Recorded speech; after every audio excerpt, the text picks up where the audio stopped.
Hi guys, this is Sherry from Ring Packagings. Welcome to my channel. How can we make your logo on the stainless steel tray? There are several ways to achieve this. Laser engraving. This is the most common and durable method for engraving logos on stainless steel. Laser engraving produces high contrast, long-lasting and durable images. Screen printing.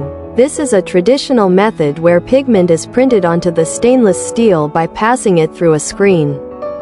This method is suitable for flat surfaces and has a wide range of color options, but may not be as durable as engraving.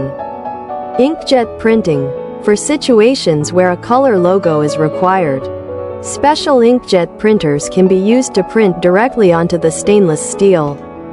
Which method you choose depends on your specific needs, such as the complexity of the logo, durability requirements, budget, and whether color effects are required.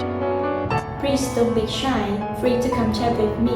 That's all for today, see you next time.